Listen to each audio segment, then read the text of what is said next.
What happens when a powerful CEO goes undercover as a low-level cashier in his own company? What starts as an investigation quickly spirals into a battle for justice, where corruption is exposed, power is challenged, and a single decision sparks a revolution. But can one man truly change an entire system, or will the system break him first? Stay tuned, because this is a story you don't want to miss. Richard Hale sat in his corner office on the 24th floor of Evermart's headquarters in downtown Chicago, gazing out at the sprawling cityscape. He leaned back in his chair, fingers tapping absently against the polished mahogany desk. Evermart had grown beyond his wildest expectations. What had once been a small chain of discount stores was now a retail giant, present in nearly every state, serving millions of customers each day. It was a testament to years of relentless work, strategic decisions, and an unyielding commitment to efficiency. But lately something felt off. A thick file sat before him, one of many he had received in recent weeks. Inside, pages upon pages of customer complaints painted a picture that was far from the idealized Evermart he envisioned. Employees at one particular store in the outskirts of Chicago had been accused of rudeness, dismissive behavior toward customers, especially the elderly.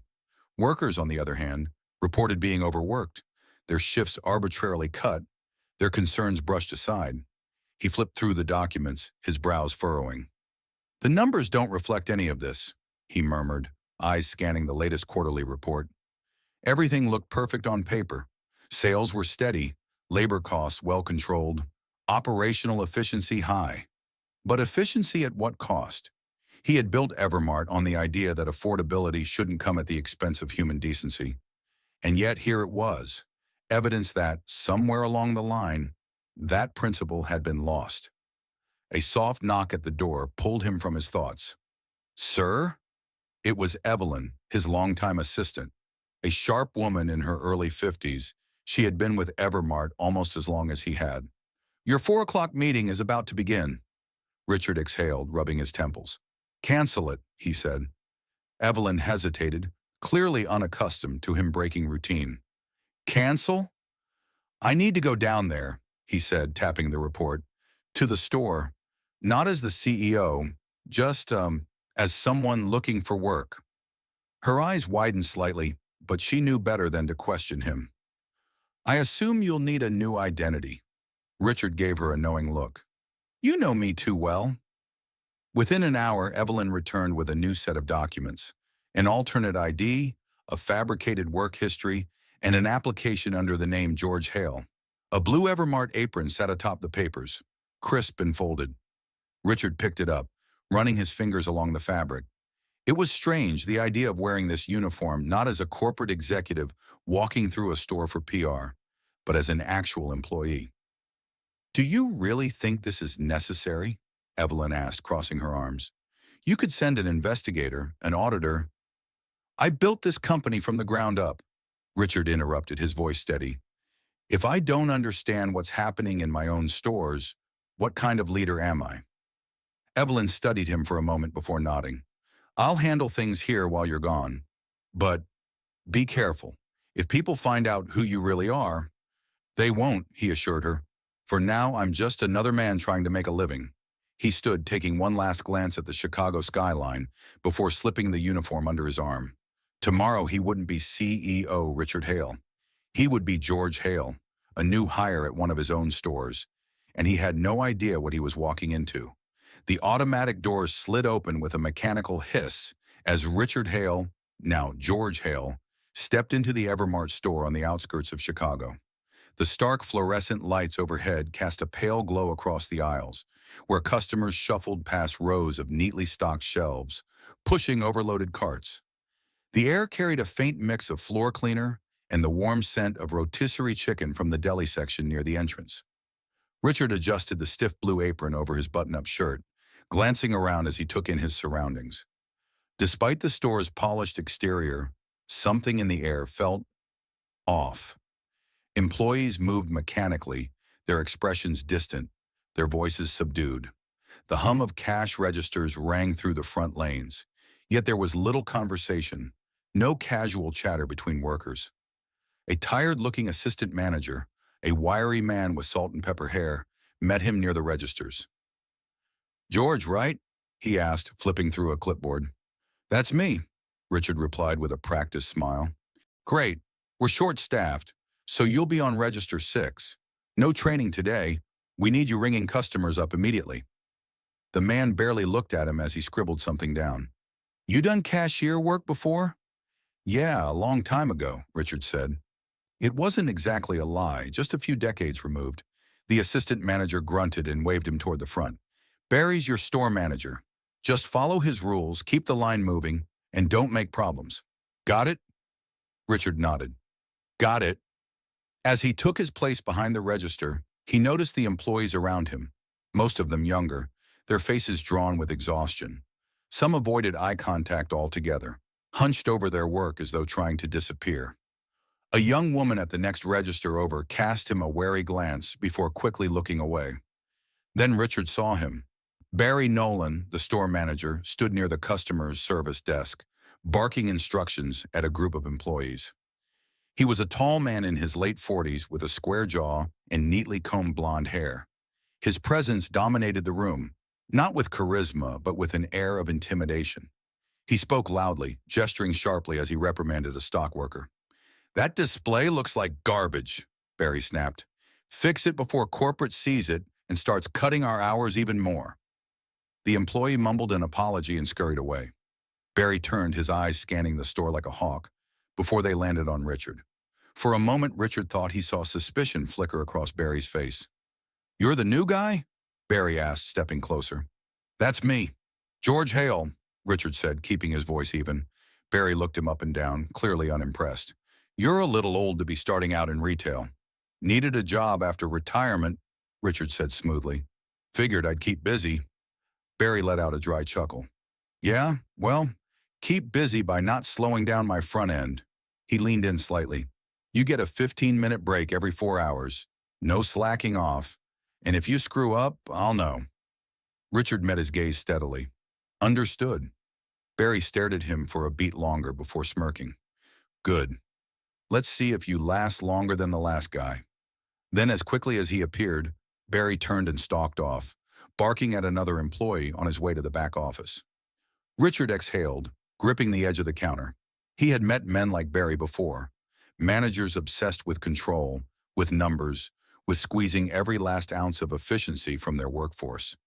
If this was the kind of leadership running the store, it wasn't hard to see why employees looked drained. A voice pulled him from his thoughts. "Excuse me, sir?" He turned to see an elderly woman standing at his register, holding a small basket of groceries. She smiled apologetically. "I'm sorry, I'm a little slow with my hands these days."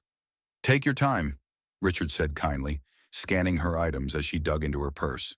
She began pulling out crumpled bills, her fingers trembling slightly as she counted. From across the room, Barry's voice rang out. "Oh, come on!" Richard looked up just in time to see Barry rolling his eyes dramatically, arms crossed.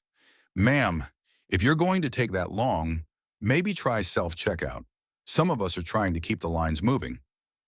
The elderly woman flinched, her cheeks coloring with embarrassment. Richard felt something hot rise in his chest. "That's uncalled for," he said before he could stop himself. Barry turned, narrowing his eyes. "Excuse me?" Richard kept his tone even. "She's a paying customer, and she has every right to take her time." For a second, there was complete silence. The nearby cashiers froze, watching the exchange with wide eyes. Then Barry let out a cold laugh. "Oh, we've got a hero here." He shook his head. "Let me give you some advice, new guy. This isn't a charity. You want to help customers? Help them move faster." Richard clenched his jaw but said nothing. He watched as the woman hurriedly finished counting her money, avoiding eye contact as she took her change. "Have a nice day, ma'am," Richard said softly as she shuffled away. Barry shot him one last look before walking off, clearly annoyed. Richard exhaled slowly. If this was how Barry treated customers, how much worse was it for the employees who worked under him every day?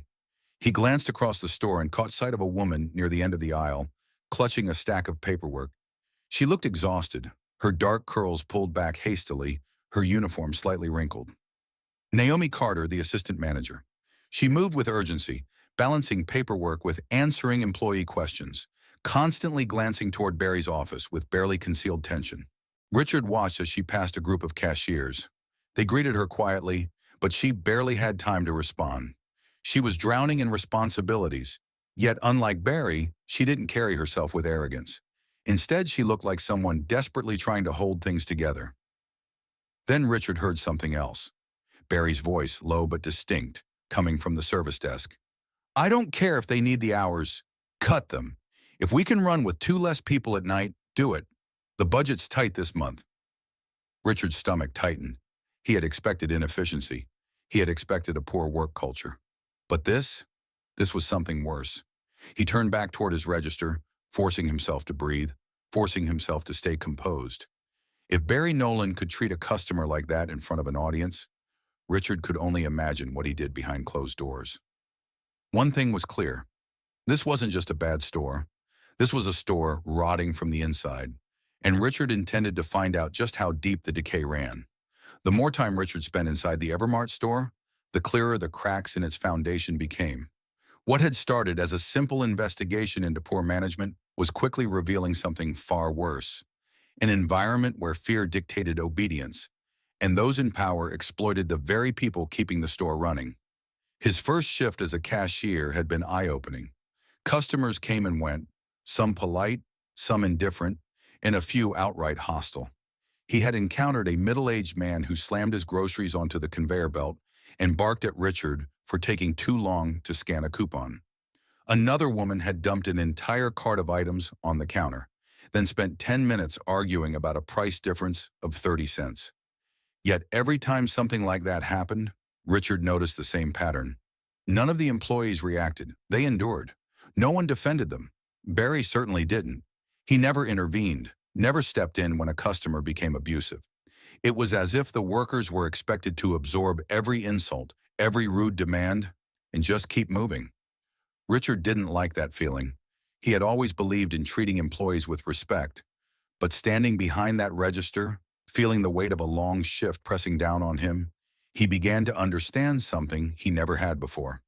It wasn't just about policies or wages, it was about dignity. And right now, these workers had none.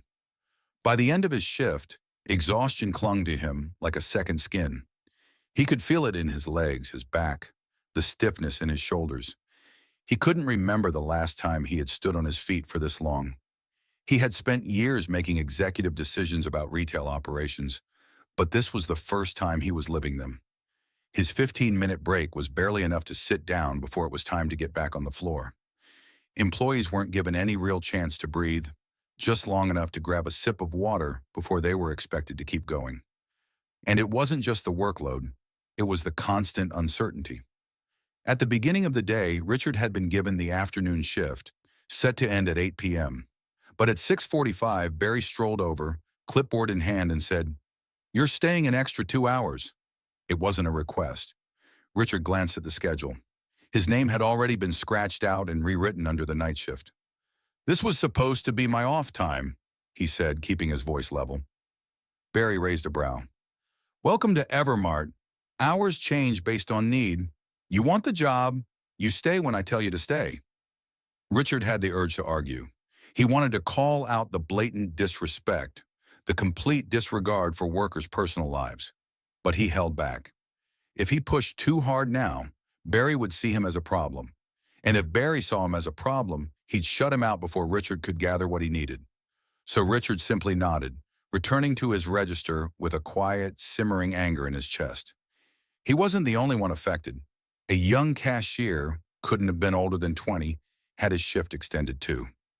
Richard overheard the kid on the phone, voice tense as he whispered, "Mom, I can't leave yet. They changed my hours. I don't know how late. Just tell Jason I'll pick him up in the morning." That same kid got a warning from Barry later for not working fast enough. It was happening everywhere. Naomi Carter, the assistant manager, wasn't immune to it either. Richard had been watching how she moved, how Barry piled task after task onto her without a second thought. It wasn't just the normal responsibilities of an assistant. She was essentially running the store.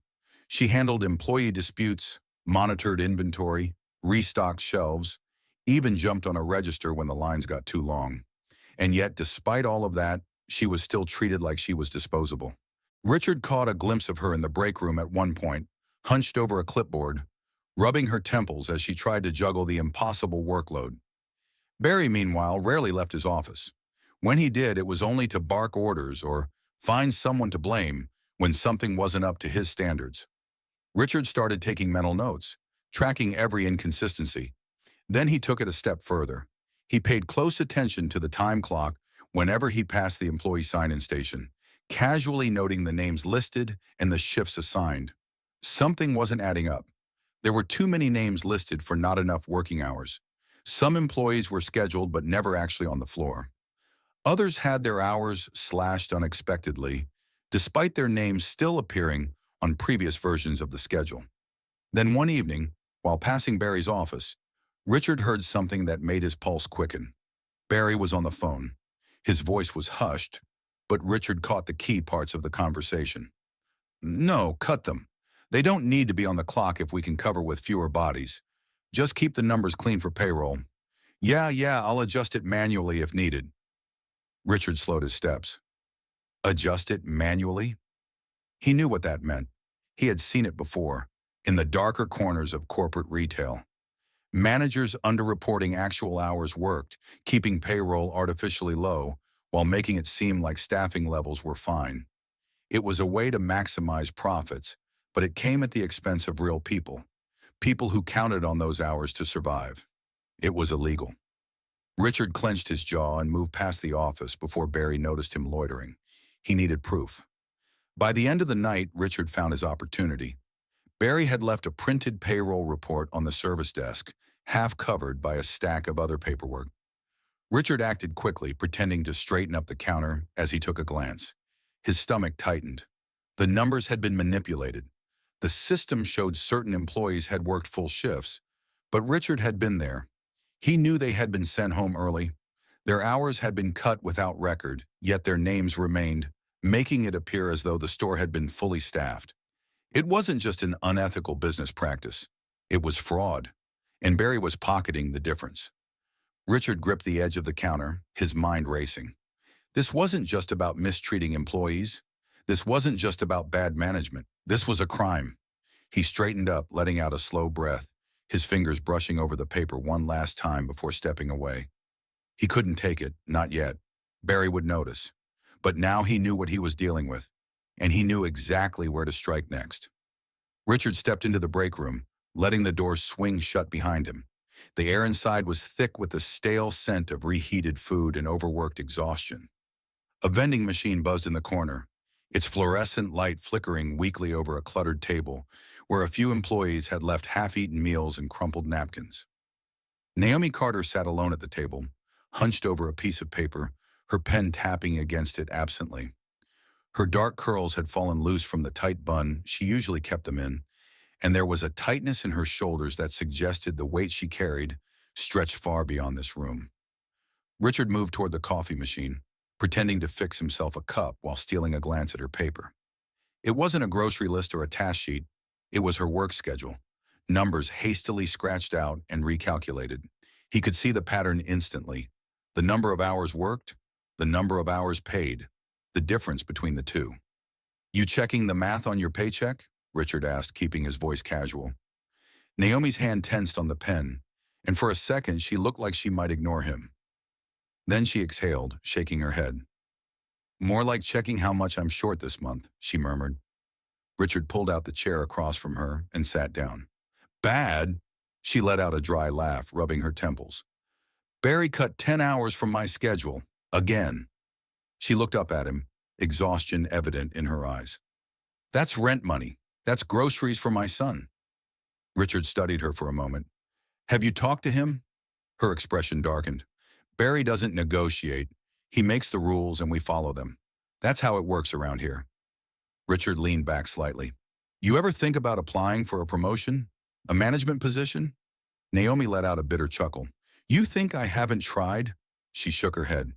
"Barry doesn't want a real assistant manager. He wants someone who does all the work while he takes the credit. I handle payroll, scheduling, inventory. Hell, I even train new hires. But when I asked about an official promotion, she scoffed.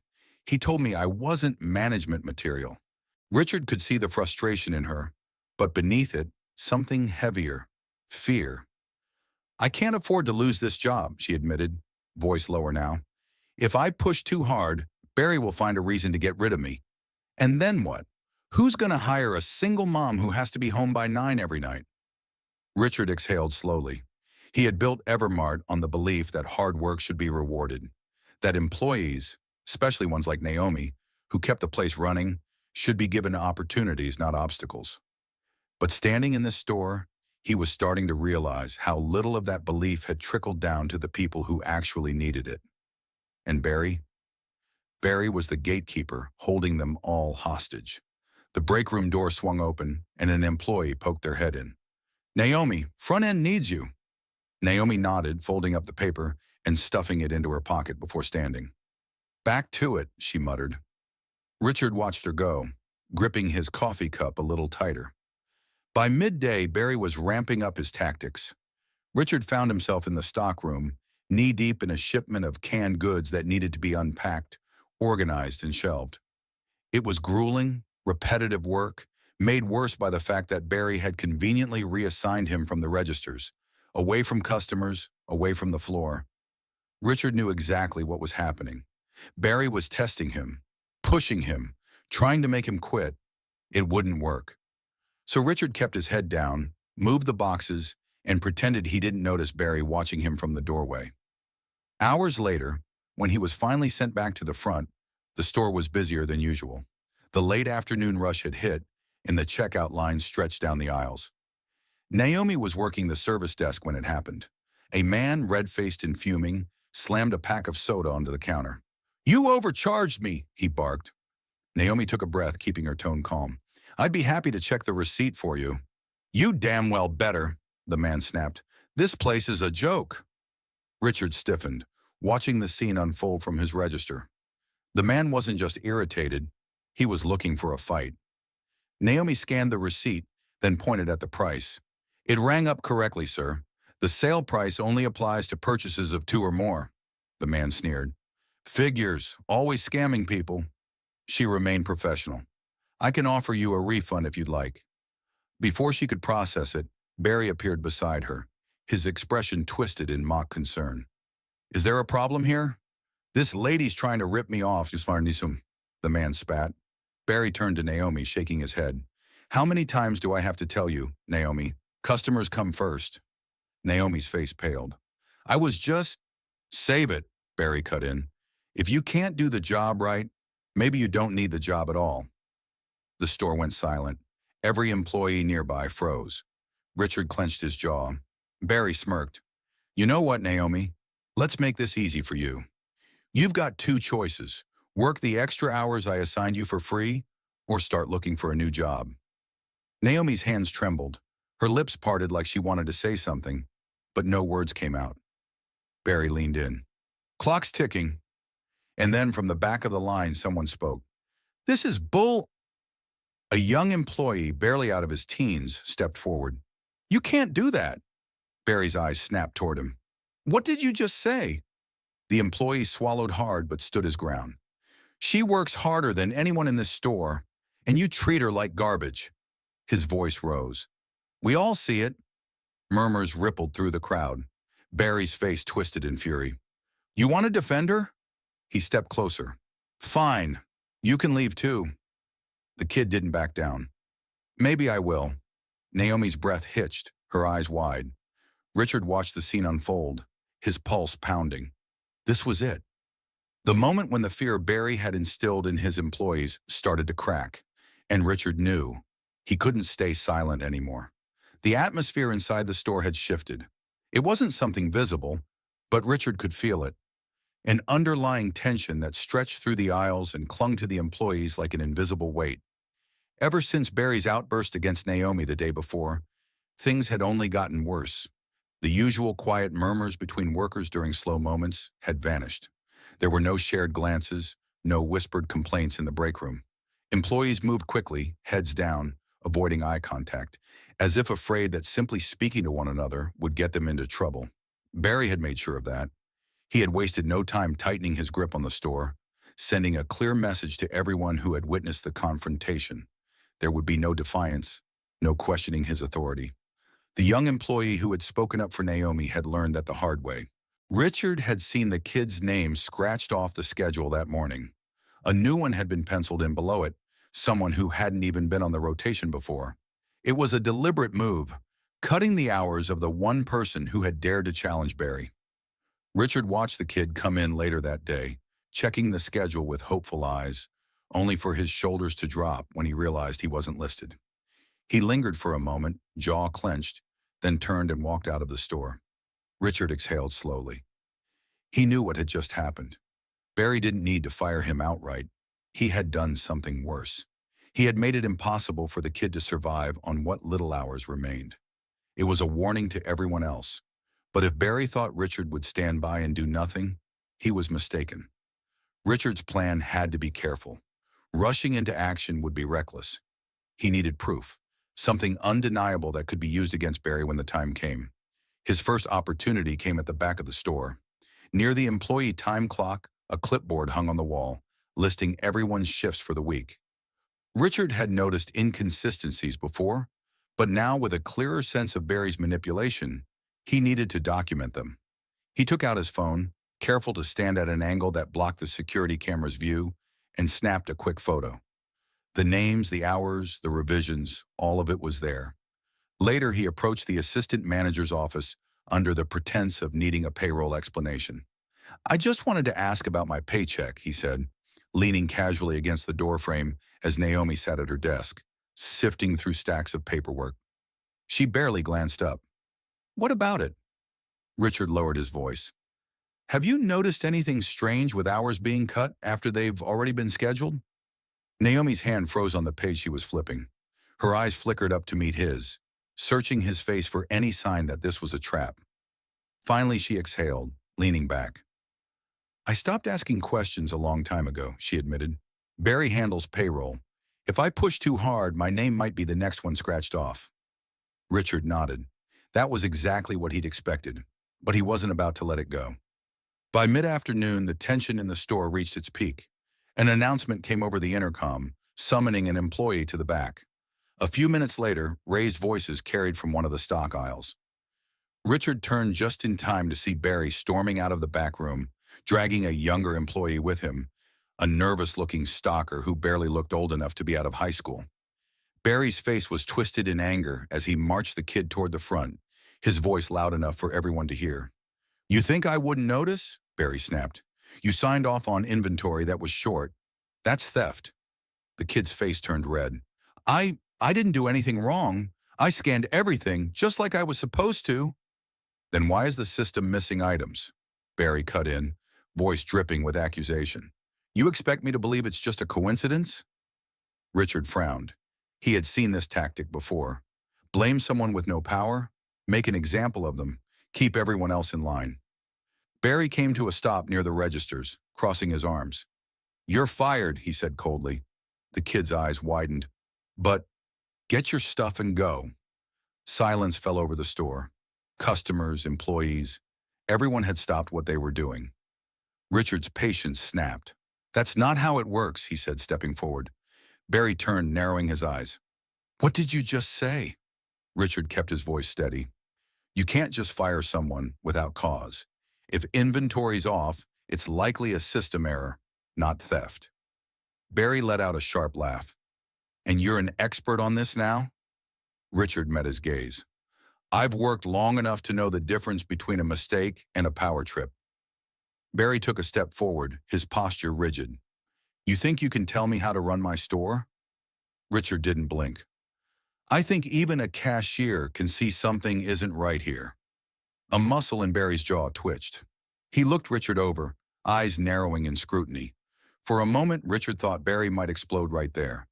Then slowly, Barry exhaled and smirked. "You really like sticking your nose where it doesn't belong, don't you, old man?" Richard shrugged. "Just pointing out facts." Barry chuckled, but there was no humor in it. "Well, here's another fact. Your shift just got changed. Congratulations. You're on restocking duty for the next week." Richard didn't react. Barry leaned in slightly. Let's see how long you last. Then with one last glance at the terrified stock boy, Barry turned on his heel and walked away. Richard let out a slow breath, his fingers tightening around the phone in his pocket. That was the second time today Barry had gone out of his way to flex his authority. And now Richard had enough proof to start tearing it all down. Richard had learned long ago that power didn't always belong to those who spoke the loudest. It belonged to those who controlled the flow of information. And in Evermart, information was hidden in numbers. Numbers that Barry Nolan had been manipulating for his own gain. The break room was nearly empty when Richard slipped inside. The lunch rush had ended, leaving behind only the lingering scent of microwave meals and cheap coffee. Employees came and went in brief, exhausted intervals, snatching a few minutes of rest before trudging back onto the floor. Richard had chosen this time carefully. He had watched Barry long enough to know that the store manager rarely left his office unattended, except for one reason: lunch. He glanced at the wall clock. Barry had stepped out 15 minutes ago. That gave him time. He moved toward the stack of ledgers resting on the counter near the supply closet.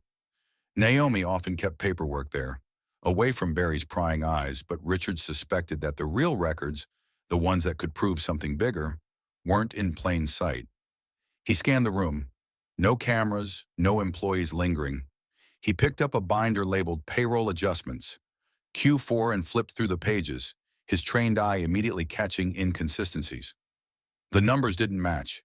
He had expected minor discrepancies, but what he found was deliberate. The system reported a certain amount of payroll expenses, but the actual payments to employees were lower. The missing wages weren't simply disappearing, they were being pocketed. Barry wasn't just cutting hours. He was fabricating schedules to show more employees on the clock than there actually were, keeping payroll figures steady while reducing actual payouts. The difference?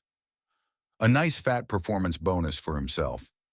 Richard inhaled slowly, his fingers tightening around the edge of the paper. This wasn't just a bad manager making unethical decisions. This was fraud. Behind him, the door creaked open. Richard snapped the binder shut and turned, expecting trouble. Instead, it was Naomi. She paused when she saw him, eyes narrowing slightly as she took in the sight of him, standing over the open ledger. For a moment, neither of them spoke. Then she stepped forward, her voice quiet but firm. "What exactly are you doing?" Richard didn't answer immediately. He studied her, measuring the cautious suspicion in her gaze. Finally, he exhaled. "Looking for answers."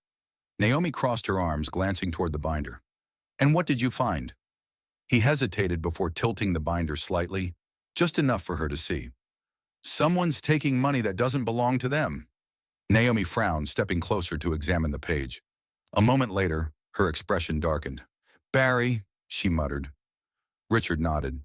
"He's been adjusting payroll reports to make it look like no one's losing hours." Naomi let out a dry, humorless laugh. "Of course he is. It explains why I keep getting employees complaining about missing wages, but the reports always show full payroll." Richard closed the binder carefully. "This isn't just about cutting costs. He's stealing." Naomi's jaw tightened. "And if I report it?" Richard met her gaze. "He'll find a way to make you regret it." Naomi sighed, rubbing her temples. "So what do we do?" Richard didn't miss the change in her words. "Not you, but we."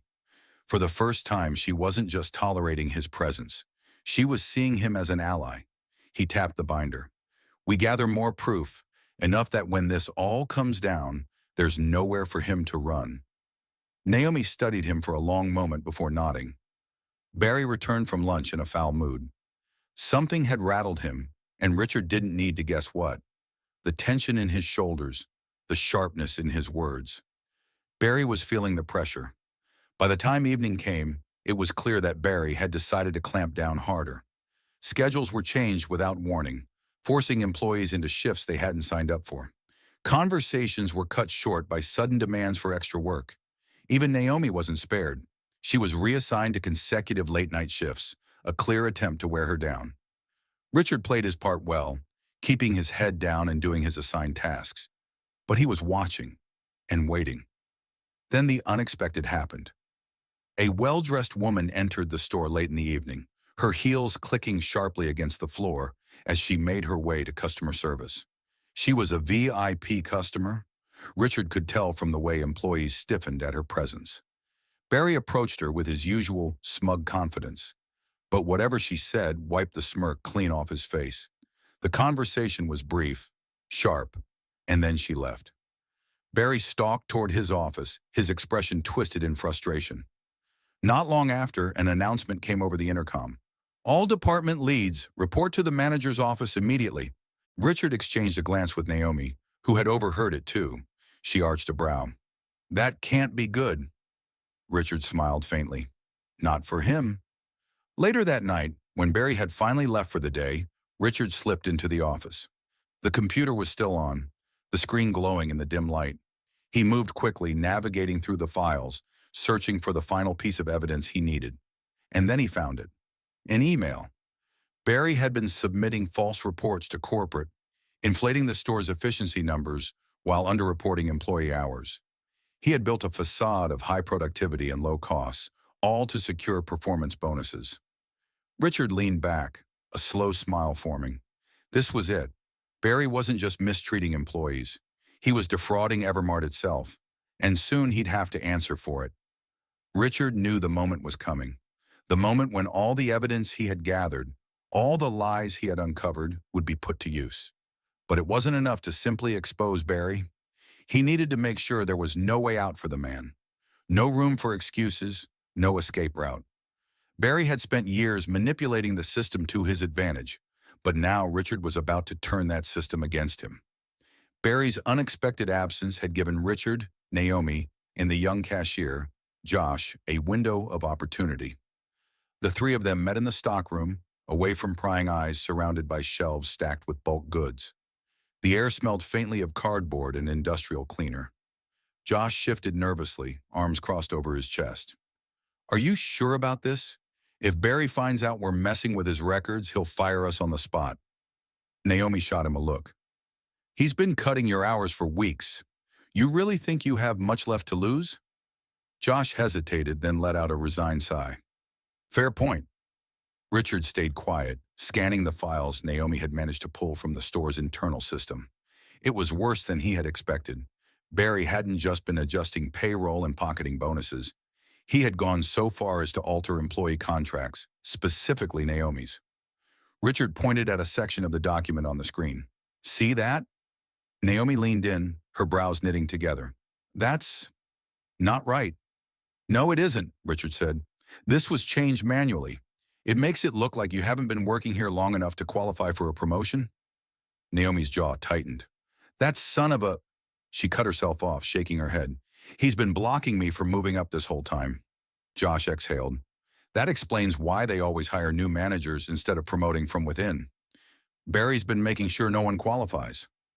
Richard clicked through another set of files, and another pattern emerged. Barry had been inflating the store's revenue numbers while cutting back on payroll expenses. To the corporate office, it looked like Barry was running one of the most profitable locations in the district. But in reality, he had been siphoning off the savings for himself while forcing employees to do more work with fewer resources. It was fraud, plain and simple. And now Richard had proof. He leaned back, rubbing his chin. This is it, he murmured. This is what we need. Naomi frowned. But what do we do with it? Who do we send it to? Richard gave her a knowing look. Corporate. Josh let out a low whistle. If this gets to the right people, Barry is done. Richard nodded, which is why we need to be smart. He still has power here, and if he senses something is off, he'll find a way to cover his tracks. Naomi crossed her arms. So what's the plan? Richard hesitated, but before he could answer, the break room intercom crackled to life. All employees report to the front for an urgent meeting. Immediately. The three of them exchanged wary glances. Naomi's shoulders tensed. That can't be good, Josh swallowed. You think he knows? Richard exhaled slowly. We're about to find out. Barry stood at the front of the store, his arms crossed, his expression cold. Employees gathered hesitantly, exchanging uncertain looks. When everyone had assembled, Barry cleared his throat. Some of you may have heard that I was out of the store for a couple of days, he said, his voice calm, but with an unmistakable edge. Let me be clear. There was a situation that required my attention. A situation involving certain complaints. A murmur spread through the group. Barry's jaw tightened. Now, I don't know where these complaints came from, but let me remind everyone here. This store runs because I make sure it runs, and I do not take kindly to people trying to sabotage it. He let his gaze sweep across the employees, pausing just long enough on each person to make them shift uncomfortably. So, he continued, I've decided to conduct a little internal review. Richard's fingers curled into a fist at his side. He knew exactly what this was. Barry wasn't looking for answers. He was looking for a scapegoat. Barry smiled, but there was no warmth in it. Effective immediately, there will be some policy changes. Break times will be monitored more strictly. Schedules will be adjusted based on business needs, not personal preference. He paused. And if I find out who has been spreading misinformation, well, let's just say I hope they enjoyed their time here while it lasted.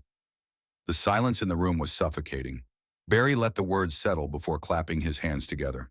That's all. Get back to work. Employees shuffled away, heads down, murmuring amongst themselves. Naomi turned to Richard, her voice low. He's panicking. Richard nodded. And when a man like Barry panics, he gets dangerous. Josh exhaled sharply. What do we do now? Richard glanced toward Barry, who was watching the employees disperse with a sharp, calculating gaze. We finish what we started, Richard said, his voice steady, and we do it fast. Richard sat alone in the dimly lit break room, his fingers drumming against the table. The store buzzed outside, the low hum of checkout scanners and distant chatter blending into a familiar rhythm. But inside his head, everything was moving faster, pieces shifting into place. Barry was losing control. That much was clear. His paranoia, his erratic behavior, his desperate attempt to assert dominance, it was all coming to a head. Richard could strike now, reveal himself, and put an end to it. But that wasn't the way to win. Not yet. Barry needed to fall into his own trap.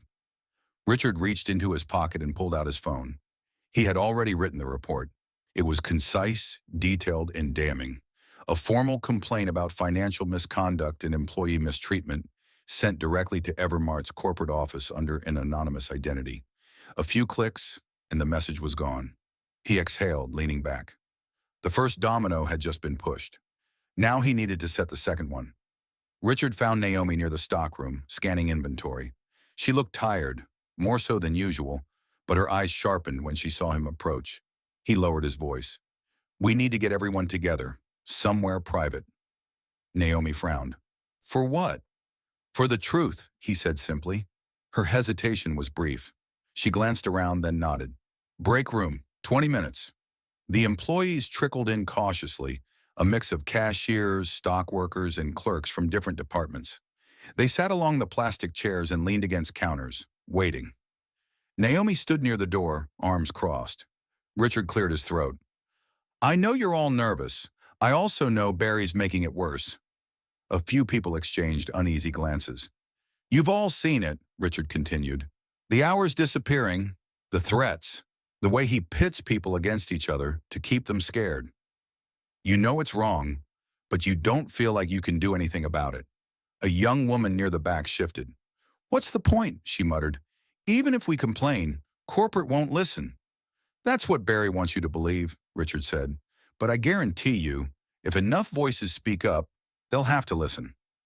Josh, the cashier who had stood up to Barry before, leaned forward. So what do we do? Naomi spoke before Richard could. We tell them everything. Silence followed. Then someone whispered, What if he finds out? Richard met their gazes, steady and unwavering. Barry's days here are numbered. I made sure of that. Naomi inhaled sharply, realization dawning. You sent a report. Richard nodded. And when corporate investigates, he'll do what men like him always do. He'll panic. He'll try to cover his tracks, make you sign something to protect himself. That's when we'll have him. The room was quiet, but the tension had shifted. The fear was still there, but now something else was rising beneath it. Determination. Naomi straightened. So, we tell them everything. Richard nodded. We tell them everything. It didn't take long for the storm to hit. By the next afternoon, Barry was on a warpath. Richard could hear him before he even saw him. his voice booming from the back office, laced with anger and something else beneath it. Fear. When he finally emerged, his face was red, his jaw tight. Employees stiffened as he strode toward the front, clutching a stack of papers. "All employees," he barked, "meeting in 5 minutes, non-negotiable." Richard and Naomi exchanged a glance. Barry was reacting exactly as they had expected. The stockroom was silent as the employees gathered. Barry stood in front of them, his hands gripping the papers tightly. His eyes swept the room, his expression hard. "There's been a complaint," he said, voice low and controlled. "A serious one. Someone in this store thinks they can spread lies about how I run things." The room remained still. Barry exhaled sharply. "So let me make something clear. You all have jobs because I make sure you do, but that can change." He held up the stack of papers. "These are statements confirming that no wrongdoing has taken place here. You will sign them." Murmurs spread through the crowd. A few people exchanged nervous glances, some shifting uncomfortably. Barry's eyes darkened. "If you don't, I can't guarantee your schedules won't be affected." Richard clenched his jaw. He had expected this, but seeing it unfold still sent a slow burn of anger through him. Then something unexpected happened. From the back of the room, someone pulled out a phone. A quiet beep sounded. Richard turned just enough to see Josh lowering his hand, his phone still recording. Barry was so focused on control, he hadn't even noticed. Richard exhaled slowly, a smile tugging at the corner of his lips. Barry had just given them everything they needed. Richard sat in the front seat of his car, parked a few blocks away from Evermart's corporate headquarters. The building loomed ahead, a towering glass structure reflecting the pale morning light. It was the heart of the company he had built from the ground up. Yet today he was walking in not as its CEO, but as a man on a mission. He had prepared for this moment carefully. Every document, every piece of evidence had been reviewed, double-checked, and compiled into an unshakable case against Barry Nolan. The voice recording, the manipulated payroll reports, the falsified revenue figures, it was all there, neatly packaged in a digital folder. His contact was waiting inside. Sarah Whitmore, Evermart's Senior Director of Human Resources, had been with the company for nearly 2 decades. She was sharp, pragmatic, and, most importantly, someone who valued integrity. If there was anyone within the corporate structure who would take this seriously, it was her. Richard stepped out of his car, adjusting the collar of his jacket before striding into the building. The receptionist barely glanced at him before nodding toward the elevator. "Ms. Whitmore is expecting you." Upstairs in a private conference room, Sarah sat at the long table, her expression unreadable as Richard placed a flash drive in front of her. "This," he said, "is everything you need to know about Barry Nolan." She picked it up, turning it between her fingers. "And you're certain about this?" Richard met her gaze. 100%.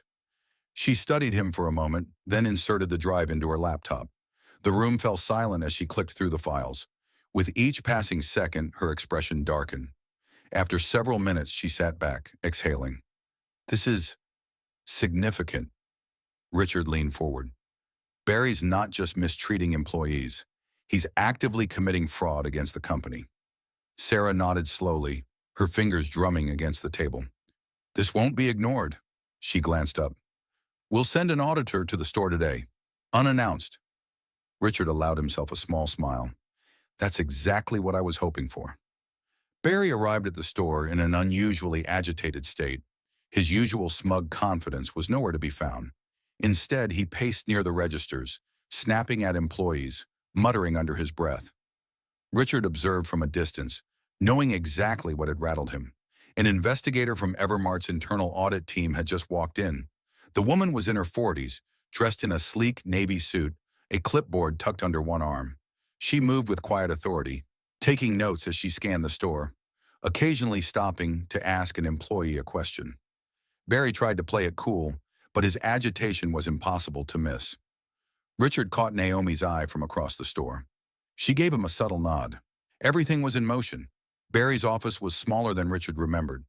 Or maybe it just felt that way now. With Barry standing behind his desk, arms crossed tightly, his face contorted in frustration. He had summoned Richard under the pretense of a private discussion, But Richard knew exactly what was coming. Barry waited until the door was shut before speaking. You think I don't know what's going on? His voice was low, venomous. You think I don't know that someone's been feeding corporate lies? Richard raised an eyebrow. Lies? Barry's jaw clenched. This little investigation. It's a setup. He leaned forward, his knuckles pressing into the desk. And I know you have something to do with it. Richard remained calm. Why would I? I'm just a cashier. Barry let out a humorless laugh. Cut the act. You've been watching me since the day you got here, asking questions, sticking your nose where it doesn't belong. He exhaled sharply. You want something? Fine. Name your price. Richard tilted his head. Excuse me? Barry reached into his desk drawer and pulled out an envelope, sliding it across the desk. I'll make this simple. You walk away from whatever this is, and there's $5,000 in cash for you. Richard stared at the envelope for a long moment. Then slowly he pushed it back toward Barry. This isn't about money. Barry's expression twisted. Then what the hell is it about? Richard's gaze didn't waver. It's about fairness. It's about the people you've stepped on to get where you are. Barry's face darkened. You really think you're some kind of hero, don't you? Richard shrugged. I just think people deserve better than this. Barry slammed his fist on the desk. You don't know who you're messing with. Richard smiled faintly. Oh, I think I do. And then the office door swung open. Standing in the doorway was the Evermart investigator, clipboard in hand. Behind her, 2 security personnel. She met Barry's furious gaze with a neutral expression. Mr. Nolan, we need to have a conversation. Barry paled. Richard stepped back, watching as the weight of reality sank into Barry's features. The investigator had likely heard everything. The bribery attempt, the threats. Barry turned toward Richard, his face a mixture of rage and panic. You set me up, he whispered. Richard held his gaze. No, Barry, you set yourself up. The investigator stepped forward. Mr. Nolan, please come with us. For a moment, Barry didn't move. Then slowly he reached for his desk, as if grasping for something, anything to hold on to. But there was nothing left. Security flanked him as he was escorted out of the office. Employees watched from a distance, whispers spreading like wildfire. Richard exhaled, the tension in his chest finally easing. It was over. Barry Nolan was done. The moment Barry was escorted out of the store, a strange stillness settled over the space. Employees stood frozen, watching as their once feared manager struggled against the inevitable. His voice, usually laced with authority, had lost its weight. This is ridiculous, Barry barked, twisting his arm free from the firm grip of security. His face was red with rage, sweat forming at his temples. You're making a mistake. I run this store. None of you can do your damn jobs without me. No one moved. The stock clerks near the loading bay exchanged glances. The cashiers remained rooted behind their registers. The blinking lights of self-checkout machines, the only thing breaking the silence. Naomi stood by the customer service desk, arms crossed, her expression unreadable. Barry's gaze darted between them, searching for support, for someone, anyone, who would stand up for him. Nothing. Not a single word in his defense. The investigator, calm and composed, motioned to security. Mr. Nolan, you are officially relieved of your position, pending further investigation. Barry's mouth opened, but nothing came out. The realization hit him like a freight train. He had no power here anymore. Security led him toward the exit. His steps were slow at first, then frantic as he turned back one last time. You'll regret this, every single one of you. The doors slid shut behind him. Silence. Then a deep breath, like the entire store had been holding it in, waiting for the moment he was gone. And then someone laughed. It wasn't loud, but it was enough to crack the tension. Another chuckle followed. And then Naomi, tired, overworked, but finally free, let out a quiet sigh of relief. It was over. Barry Nolan was gone. Richard stood near the center of the store, watching the weight of fear lift from the employees. He saw something in their eyes that hadn't been there before. Hope. He took a slow breath, then stepped forward. Can I have everyone's attention? The remaining employees turned toward him, still processing what had just happened. Richard reached behind his back, untied the blue Evermart apron, and draped it over his arm. Then he straightened. "I think it's time I introduce myself properly," he said, his voice even. A pause. "I'm not George Hale." The room fell into stunned silence. Naomi stiffened. A few employees exchanged confused glances. Richard let the moment settle before he continued. "My name is Richard Hale," he said, his tone firm but calm, "and I'm the CEO of Evermart." A gasp rippled through the group. Naomi took a half step back, her eyes wide. "Wait, what?"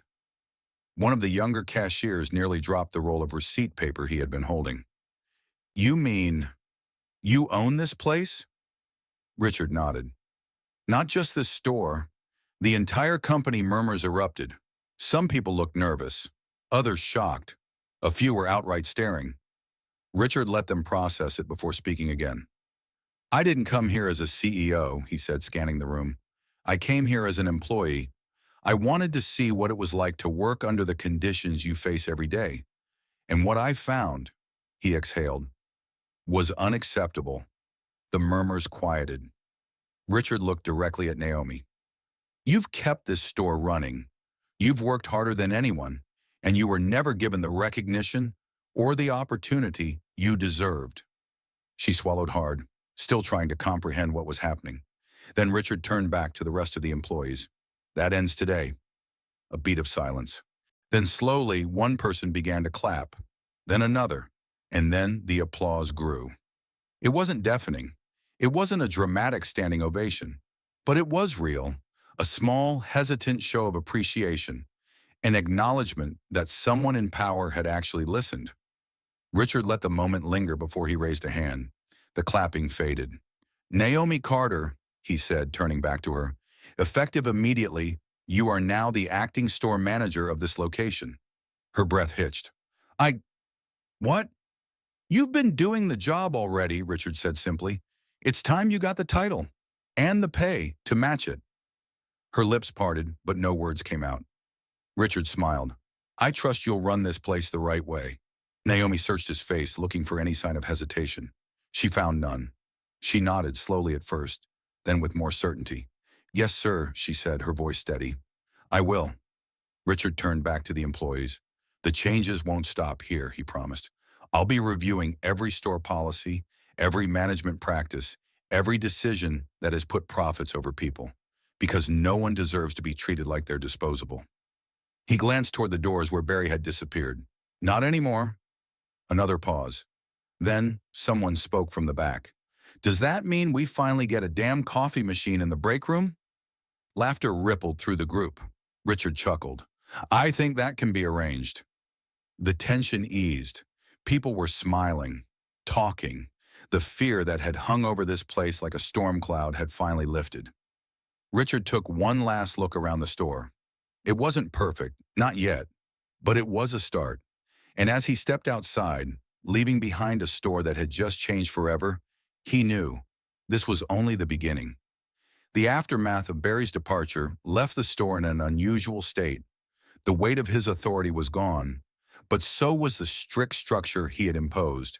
For years, employees had moved like clockwork, driven by fear rather than order.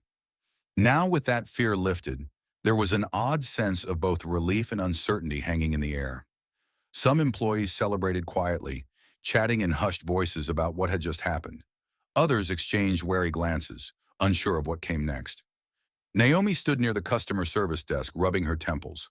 The sheer volume of questions was overwhelming. "Who's in charge now? Are our hours going to change again? Does this mean we'll finally get a proper schedule?"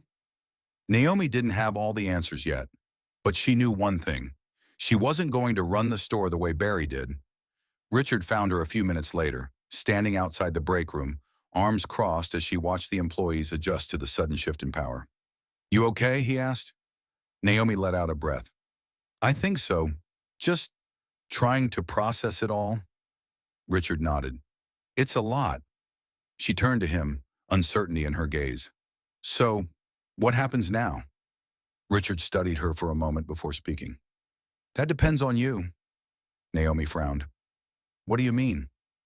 You've been doing this job for years, just without the title or the authority, Richard said. Now that Barry's gone, the question is, do you want to keep doing it? Naomi hesitated. For so long, she had felt trapped in a position where she had no real power. The idea of stepping into a leadership role on her own terms was terrifying. But then she thought about the employees, the ones who had been mistreated, ignored, and overworked. If she didn't take this opportunity, someone else would. And there was no guarantee that person would care any more than Barry did. She looked Richard in the eye. I don't want to see employees treated unfairly anymore. If I have a chance to change that, I'll take it. Richard's lips curled into a small smile. Good answer. He extended his hand. Then consider yourself the new acting manager of this store. Naomi's breath caught for a second. Then slowly she shook his hand. It was official. Not everyone was pleased with the way things were unfolding. That afternoon, Richard sat in a private meeting room at Evermart's headquarters, facing a few members of the company's executive board. The mood was tense. Richard, you're making unilateral decisions, one of the senior executives, a sharp-dressed man named Gregory Langford, said. His tone was polite, but there was an edge beneath it. We removed one bad manager, but the policies of Evermart remain the same. What exactly do you expect to accomplish by handpicking a new store leader? Richard leaned back in his chair, fingers laced together. I expect to fix what's broken. Langford let out a small sigh. This is a corporation. We operate on efficiency. If we start bending policies based on emotional responses, we open ourselves up to instability. Another executive chimed in. The financials have to be considered. Increasing wages and employee hours could cut into profit margins. We need data to support any major changes. Richard didn't flinch. Then let's talk numbers. He reached into his folder and pulled out a report he had prepared. Studies show that fair treatment of employees leads to lower turnover rates, increased productivity, and higher customer satisfaction. He placed the document in front of them. Cutting costs by squeezing employees dry is not a sustainable business model. It's a short-term gain that leads to long-term failure. Langford tapped a pen against the table. And how do you plan to implement these changes? If you shift too quickly, we could lose investors' confidence. Richard's voice remained steady. By proving that employee investment leads to stronger financial stability. We start here with one store. We track performance, engagement, and retention rates. If it works, we expand. Silence filled the room. Langford exchanged a glance with the other executives before speaking. We'll take it under advisement. It wasn't a full victory, but it wasn't a rejection either. Richard had their attention. That was enough. For now. Back at the store, Naomi stood in front of the gathered employees. There was no Barry standing in front of them, barking orders. No one looming over them, waiting for a mistake. Naomi took a deep breath and spoke. I won't pretend everything's going to change overnight, she said, but I can promise you this. You will be heard. A few employees shifted, exchanging glances. We're going to start doing things differently, Naomi continued. Schedules will be fair. Workloads will be reasonable. If you have concerns, I want to hear them. The room was quiet. Then a young employee raised his hand hesitantly. So, does this mean working here won't be a nightmare anymore? A ripple of nervous laughter spread through the crowd. Naomi allowed herself a small smile. That's the goal. An older employee, a woman who had been with the company for over a decade, crossed her arms. I've been here long enough to see plenty of managers come and go. None of them ever gave a damn about us. Naomi met her gaze, unshaken. Then I'll be the first. A long silence followed, and then, slowly, the woman nodded. It wasn't much, but it was a start. Later that night, Richard stood just outside the store, watching through the windows as the employees talked amongst themselves. The air felt lighter. It wasn't just this store. The changes here would send ripples across Evermart. If this worked, if they could prove that fair management led to real results, it would force the higher-ups to reconsider everything. He had won the first battle, but there was still a long war ahead. As he turned to leave, his phone buzzed. A message from Langford. Board meeting scheduled for next week. Policy review under discussion. Richard smiled. The revolution had begun. Barry Nolan wasn't the type of man to disappear quietly. A week after his termination, the first lawsuit arrived. It was a formal complaint against Evermart, filed under wrongful termination. Barry claimed he had been unjustly removed from his position, arguing that he had been following company policies and was the victim of a corporate power play. But it wasn't just legal paperwork. The media had picked up on the story.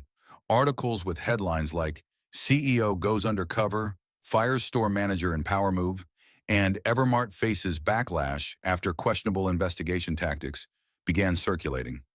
News stations debated whether Richard's actions had been ethical, while business analysts speculated on how this might impact Evermart's reputation. Richard wasn't surprised. When you shake the system fights back. A reporter caught up with him outside Evermart's headquarters. "Mr. Hale," she called as she jogged toward him, microphone in hand. "Do you have a moment?" Richard could have ignored her, could have kept walking, but he didn't. He stopped, hands in his pockets, as the camera crew caught up. "You went undercover as a cashier in your own company," she began. "Do you believe that was the right approach to investigating workplace issues?" Richard met her gaze. "If I hadn't, would we be having this conversation?" The reporter hesitated. "If I had just read reports and looked at spreadsheets, I would have seen numbers, not people. I wouldn't have seen Naomi working herself to exhaustion. I wouldn't have seen employees afraid to speak up. I wouldn't have seen a manager abusing his power because he thought no one would ever hold him accountable." The reporter's eyes flickered with interest. "But some argue that your approach undermines trust within the corporate structure. Doesn't this set a precedent that executives can simply bypass standard procedures?" Richard didn't flinch. If standard procedures worked, Barry Nolan would still be running that store unchecked. The reporter opened her mouth, but Richard continued. "I did what I had to do to uncover the truth, and if I had to do it again, I wouldn't hesitate." The moment the interview aired, the internet exploded. Some called him reckless, saying he had risked Evermart's brand for the sake of personal ideology. Investors voiced concerns, questioning whether his actions might destabilize the company's leadership structure. But others saw something different. They saw a CEO who had walked in the shoes of his lowest-paid workers, who had chosen to experience the reality of the job rather than sit comfortably behind a desk. The conversation shifted, and Richard knew this was no longer just about Evermart. It was about something bigger. Meanwhile, at the store, Naomi was facing her own battles. Taking over as manager had been the easy part. Earning the respect of those who had worked under Barry? That was proving to be much harder. Some employees embraced the change, but others, not so much. One afternoon, as she walked past the break room, she overheard a conversation. "She's only in charge because the CEO likes her," a voice muttered. "Yeah," another scoffed. "We really need a new manager, or do we just need someone who got lucky?" Naomi paused. She could have walked away, pretended she didn't hear it. Instead, she pushed the door open. Two employees sat at the table, looking up in surprise. "You think I don't deserve this job?" she asked, folding her arms. The first employee shifted uncomfortably. "I mean, it's just weird. One day you're one of us, the next day you're the boss." Naomi nodded. "You're right, it is weird." The second employee frowned. "Wait, what?" "I get why you'd feel that way," she continued. "And I'm not going to stand here and tell you to respect me just because I have the title now. That's not how respect works."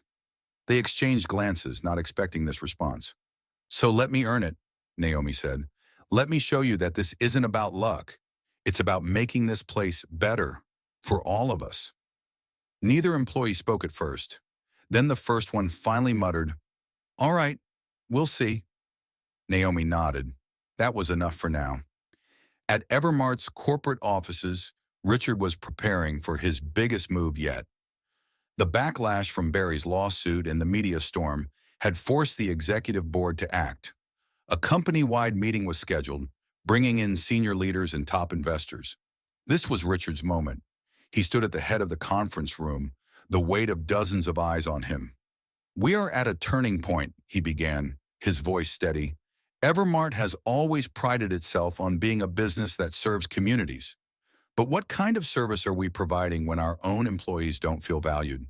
When they're forced to choose between paying rent and working overtime for free? He let that sink in before continuing. Some of you worry about costs. You worry that fair wages, better hours, and ethical leadership will hurt our bottom line. But let me be clear, our employees are not the problem. The problem is a system that treats them as expendable. A murmur spread through the room. Richard pulled up a report on the screen behind him. Here's what happens when we invest in our people. Retention increases, training costs decrease, productivity rises, and customer satisfaction improves. These are not theories. They are proven results. Silence. Then a voice spoke from the back of the room. I agree. Heads turned. One of the company's largest investors, an older man with sharp eyes and a measured voice, leaned forward. This isn't just about business, he said. It's about people. More murmurs. Richard held back a smile. The tides were shifting. The meeting ended with a decision. Evermart would begin reviewing its employment policies across all stores. Changes would come. It wouldn't be instant, and it wouldn't be easy. But the first domino had fallen. Later that night, Richard sat in his office, staring at the revised company plan. The hardest battles were still ahead. Barry Nolan wasn't finished. Days after his termination, he filed a lawsuit against Evermart, claiming wrongful termination and defamation. His legal team framed it as a corporate scandal, an abuse of power by a CEO who had gone rogue, manipulating the system to make an example out of him. And the media devoured it. News outlets ran sensationalized headlines. Evermart CEO goes undercover to fire store manager, a personal vendetta. Corporate giant faces backlash over questionable investigation tactics. Was Barry Nolan the scapegoat for a larger problem? Investors, already wary after recent policy discussions, grew restless. Conference calls were filled with concerns about Evermart's public image and whether this case would set a dangerous precedent for employee relations. Richard knew this wasn't just about Barry trying to clear his name. It was about shaking Evermart's foundation, making the company second-guess itself, and forcing them into a settlement. Barry wasn't fighting for his reputation. He was fighting to regain control, and Richard wasn't about to let that happen. The press conference was inevitable. Richard stepped onto the stage in front of a room packed with journalists, cameras flashing, microphones capturing every breath. This wasn't just about Evermart. It was about proving that what they had done was right. He didn't read from a statement. He didn't hide behind legal jargon. Instead, he looked out at the room and spoke plainly. The issue here isn't about me going undercover, he began. The issue is why I had to. A murmur rippled through the crowd. In a perfect world, a CEO wouldn't need to step into a store in disguise to understand what's happening on the ground. But the reality is, reports don't always tell the full story. Spreadsheets don't show fear. And until I stood behind that register, until I worked those shifts, I didn't realize just how much was being hidden. A reporter in the front row raised a hand. Mr. Hale, do you regret handling this situation the way you did? Richard shook his head. Number. And if I had to do it again, I would. A brief pause. Then another journalist spoke up. Barry Nolan claims he was simply following company policies. Do you believe his termination was justified? Richard's expression hardened. Barry Nolan wasn't fired because of company policies. He was fired because he manipulated those policies to his advantage. He stole wages. He falsified reports. He built his success on the backs of overworked, underpaid employees, and he did it because he believed no one would ever stop him. The room fell silent. Richard glanced toward the cameras, knowing his next words would be broadcasted across the country. We didn't just remove one bad manager, we're fixing a broken system. The impact was immediate. Within hours, social media exploded. Workers from all over the country began sharing their own experiences. Stories of unfair treatment, abusive managers, and corporations that turned a blind eye. The phrase, "we deserve better," started trending, attached to testimonials from former and current retail employees. But not everyone was on board. Some investors voiced concerns, worried about the financial implications of Richard's push for reform. An anonymous corporate executive leaked a statement saying, "This could set a dangerous precedent. If every CEO starts prioritizing social issues over profits, what happens to the bottom line?" Richard didn't care. He had never been interested in running a company built on fear. And now it seemed neither were the employees. Barry's case took a turn when an unexpected witness came forward. A former assistant manager who had worked under Barry years ago released a statement, providing additional evidence of fraud. Documents surfaced showing that Barry had manipulated schedules to force employees into unpaid overtime, ensuring that payroll costs remained artificially low while he pocketed the difference in performance bonuses. The legal team representing Evermart wasted no time. With mounting evidence against him, Barry's case unraveled. His lawyers pushed for a settlement, but Evermart refused. Instead, they countersued for damages related to fraudulent reporting and financial misconduct. Barry had no choice but to withdraw his lawsuit, but the damage to his reputation was permanent. The retail industry was a small world when it came to management. With his name now attached to a high-profile scandal, no major corporation would hire him again. His career was over. On the day of the final court ruling, Barry walked out of the courthouse, surrounded by reporters. A journalist shoved a microphone in his face. "Mr. Nolan, do you have anything to say to your former employees?" Barry let out a dry chuckle, shaking his head. "Yeah, they won't last. You think Evermart's really going to change? Those employees think they won something, but they're just cogs in the machine. Without me, they'll crash and burn." Hours later, Naomi watched the footage from the break room, arms crossed. She exhaled, then whispered under her breath, "We'll prove him wrong." That night, Richard sat in his office, staring at the news feed on his screen. Barry was gone. The lawsuit was over. But this wasn't the end of the battle. With Barry gone and the lawsuit settled, Richard knew that the real battle was just beginning. It wasn't just about getting rid of one corrupt manager. It was about making sure that no one like him could ever rise to power again. Sitting in a boardroom at Evermart's corporate headquarters, Richard presented his vision for the future. "We can't afford to let this happen again," he said, looking around the table at the executives, some of whom had once questioned his methods. "This isn't just about one store. It's about the entire company. If we don't protect our employees, if we don't give them the respect and security they deserve, then we'll be right back where we started." The room was silent. Then Gregory Langford, the skeptical executive who had once challenged Richard's reforms, spoke up. "What exactly are you proposing?" Richard took a deep breath and outlined the plan. Increased employee benefits, competitive wages, structured schedules, and guaranteed break times to prevent burnout. Anonymous complaint system, a direct line for employees to report misconduct without fear of retaliation. Strict oversight of store management. Randomized performance reviews and third-party audits to prevent manipulation of labor policies.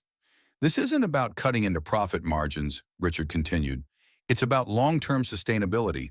A company that treats its workers well doesn't just attract good employees, it keeps them. That means lower turnover rates, higher productivity, and ultimately better business."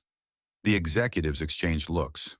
Then one of them, a seasoned woman who had remained quiet for most of the meeting, leaned forward. "You really think this will work?" Richard met her gaze. "I know it will." A pause, then Langford nodded. "Let's do it." Meanwhile, at the store, Naomi was facing her own battle. Being named acting manager had changed the way people looked at her. Some employees, especially those who had suffered under Barry, were grateful for the shift in leadership. But others weren't as convinced. "I don't get it," one cashier muttered in the break room. "She was just one of us a few weeks ago. Now we're supposed to take orders from her?" "She doesn't have the experience," another added. "What does she even know about running a store?" Naomi overheard them, and as much as she wanted to brush it off, she couldn't ignore the doubt that had settled in her own mind. What if they were right? What if she wasn't ready? That night, instead of leaving early, she stayed late, walking the aisles, checking stock, reviewing reports. She studied everything, learning the numbers, the processes, the details that she had never been privy to before. And the next morning, she didn't just come in as Naomi the employee. She came in as Naomi the leader. She didn't bark orders. She didn't demand respect. Instead, she called for a staff meeting.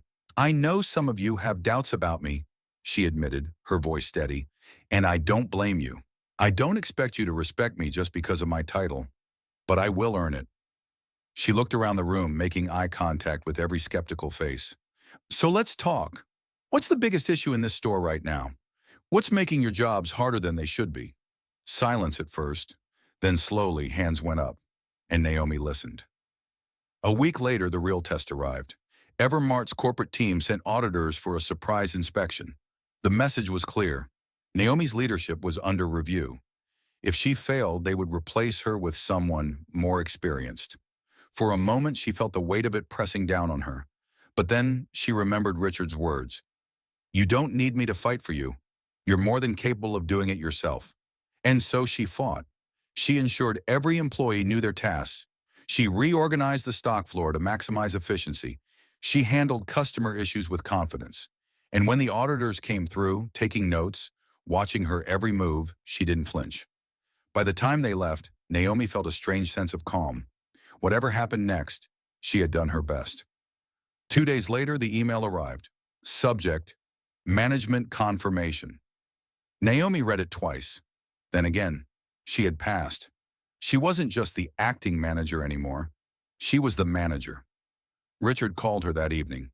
How does it feel? Naomi let out a breath, looking around the store. The place that had once felt like a prison, but now felt like hers. It feels, she said, like I belong. Months had passed since Barry Nolan had been removed from Evermart. The store, once a place of quiet frustration and fear, had transformed. It wasn't just about new policies or better schedules. It was about the energy in the air. Employees moved with purpose, no longer dreading the presence of their manager. There was no more fear of arbitrary punishments, no more whispered complaints in break rooms that led nowhere. Naomi had proven herself as a leader.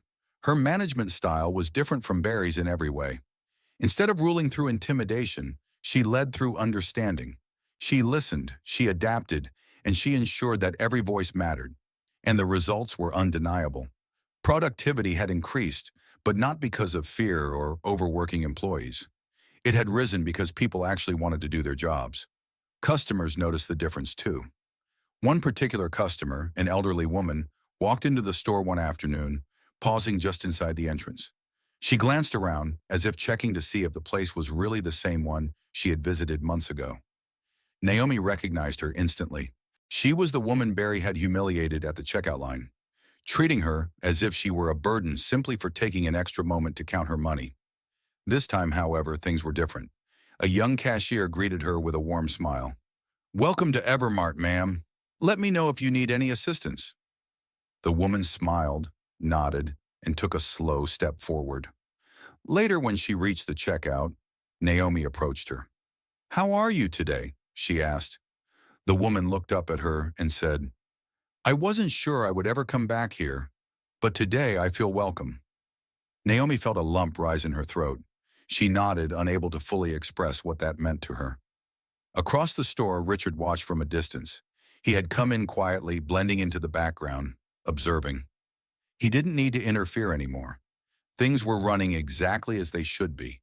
And in that moment, he knew this had been worth it. Later that evening, Richard and Naomi sat in his office at Evermart's headquarters.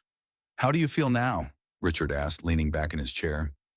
Naomi considered the question, then smiled. I don't wake up dreading work anymore, and I know my employees don't either. Richard nodded, then leaned forward slightly. I have a proposition for you. Naomi raised an eyebrow. Should I be worried? He chuckled. Number? But I want you to think about it carefully. He folded his hands together. You've done more than just fix one store. You've set an example for what management should look like. What if you could do that on a larger scale? Naomi tilted her head. What are you saying? I want you to be part of Evermart's leadership training initiative, Richard explained. We're overhauling our management structure, training future store managers to make sure what happened under Barry doesn't happen again. You wouldn't just be running this store, you'd be helping to shape the entire company. Naomi blinked, caught off guard. She had spent years just trying to survive in retail, just trying to make it through one shift at a time. Now Richard was offering her the chance to change the system itself. She exhaled, leaning back in her chair. That's a lot. Richard smiled. You don't have to decide right away. Naomi glanced around the office, then back at him. I never imagined myself in a position like this. Well, Richard said, I never imagined I'd go undercover as a cashier, but here we are. Naomi laughed, shaking her head. Then after a moment she said, I'll do it. Richard grinned. Good. You're going to change a lot more than just one store. Meanwhile, Barry Nolan was facing the consequences of his own choices. His lawsuit had failed. His reputation was in ruins. Every attempt to find a new job in retail ended the same way. Rejection. No major chain wanted to associate with him. The industry had turned its back on him. One afternoon, he found himself parked outside Evermart, watching through the windshield as employees moved about inside. It wasn't the same store he had once ruled. It was thriving, and he hated it. Clenching his jaw, he turned the key in the ignition and drove away. He had once thought that Evermart couldn't function without him, but now it was doing better than ever. Richard was about to leave for the night when his assistant knocked on his office door. There's something you should see, she said, handing him an envelope. It came in the mail today, no return address. Richard took it, curiosity flickering in his expression. He tore it open and pulled out a single sheet of paper. Mr. Hale, Evermart isn't fixed everywhere. My manager is just as bad as Barry Nolan was. What are you going to do about it? Richard stared at the note, his grip tightening slightly. A slow breath. A realization. This fight wasn't over. It had never been about just one store. Evermart was still a massive corporation, and while change had begun, there were still places where people like Barry thrived. Richard looked out the window, the city skyline stretching in the distance. There was more work to do. As he folded the letter and slipped it into his pocket, a determined look crossed his face. This wasn't the end of the story. It was just the beginning of the next chapter. At the heart of this story is a powerful truth. Real change doesn't come from the top looking down, but from stepping into the shoes of those who struggle every day. Richard Hale didn't just expose corruption. He proved that leadership isn't about power, it's about responsibility. Naomi Carter showed that the right person in the right position can transform an entire workplace. But if there's one thing this journey taught us, it's that the fight for fairness never truly ends. So now we ask you, what would you do if you saw injustice happening right in front of you? Let us know in the comments, and don't forget to subscribe for more stories that challenge, inspire, and make you think.